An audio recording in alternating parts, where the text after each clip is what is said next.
Good morning. We're in Winchester today, one of the most historic cities in England. We're starting our walk at the top of the High Street to see the more modern face of Winchester, as well as some of that history. Coming up on the left is a sign which points towards the oldest pub in England. There are a number of pubs in England that have that claim, and this is one of them, the Royal Oak. The present form of the city dates from reconstruction in the late 9th century, when King Alfred the Great virtually rebuilt the town with a grid layout to provide better defences against the Vikings. Winchester was the capital of Wessex, Alfred's kingdom, and later became the capital of England, which at the time covered all of the south and west up to the Midlands. We're coming up to the Butter Cross, which we can see on our right. It dates from the 15th century, and this is where country people came to sell their produce. The monument that we can see now was restored in 1865. When the Normans invaded in 1066, William the Conqueror ordered, amongst other building projects, that the Anglo-Saxon Old Minster Cathedral be demolished, and he started the construction of the new present cathedral on the same site in 1079. We'll visit the new cathedral in the next video.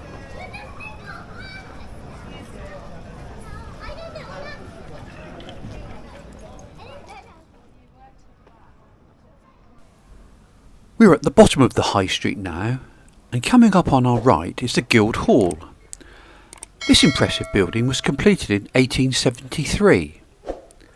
It sits on the site of one of the largest nunneries in England, which was founded in 899 by Ailswith, the widow of King Alfred the Great.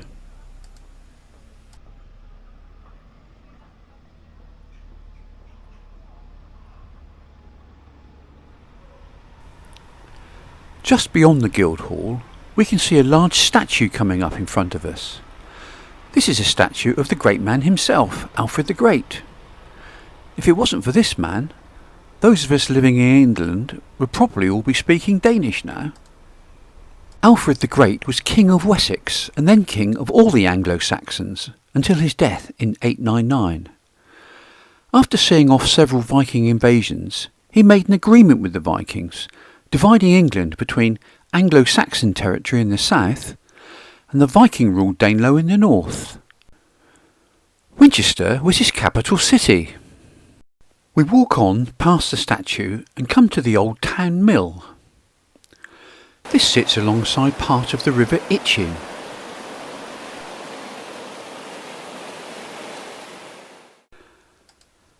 We're going to cross the road now and walk alongside the river down to the old city walls.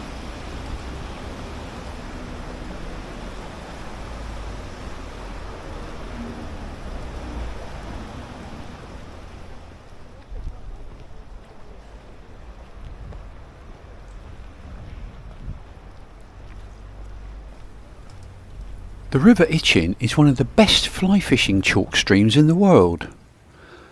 Look at that beautifully clear water.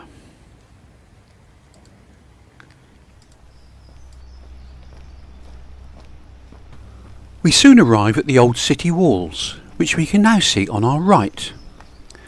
These walls were originally built by the Romans in the 2nd century, but they were rebuilt by Alfred the Great to protect the city against the threat of the Vikings.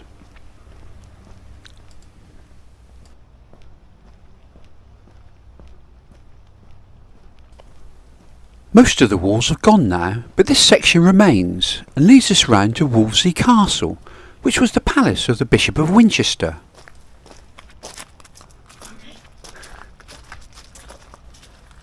This was built in the days when bishops were very powerful and influential men.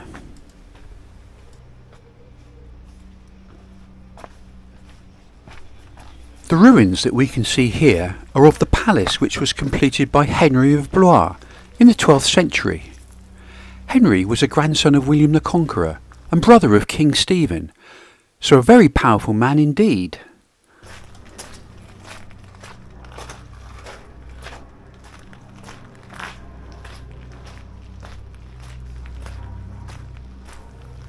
Palace was the home of the bishops of Winchester until the English Civil War, when the building was destroyed by the Roundheads in 1646.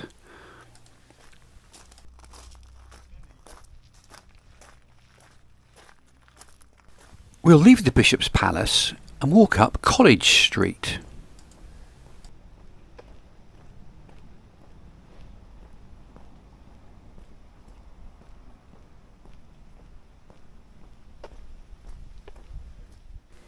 The building on our left now was founded in 1382 by William of Wykeham, who was the Bishop of Winchester at the time.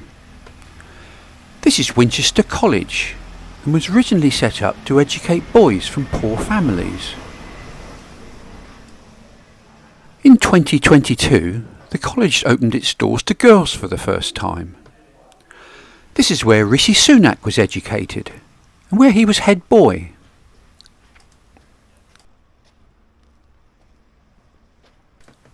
Farther along College Street, we can see the house where the novelist Jane Austen lived at the end of her life. She's buried in Winchester Cathedral, and we'll see that in the next video in this series.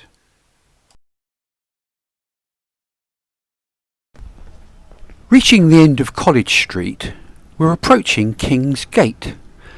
This is one of the two surviving medieval gates to the city.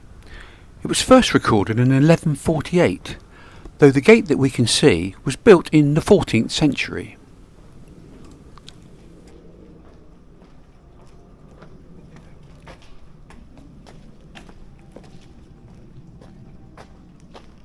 Above the King's Gate is a small church of St Swithin upon Kingsgate.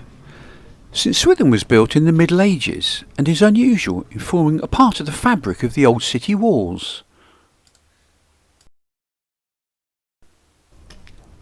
Let's have a look inside.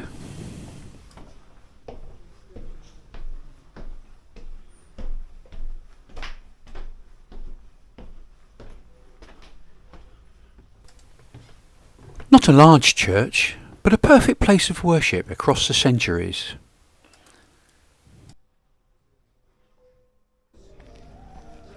We've only really scratched the surface of the historical places that can be found in Winchester.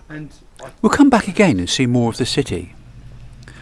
In the next video, we'll visit Winchester Cathedral, which is among the largest of its kind in Northern Europe. So come back next time and we'll go inside the cathedral. If you like the video, please subscribe to our channel, and thanks very much for watching.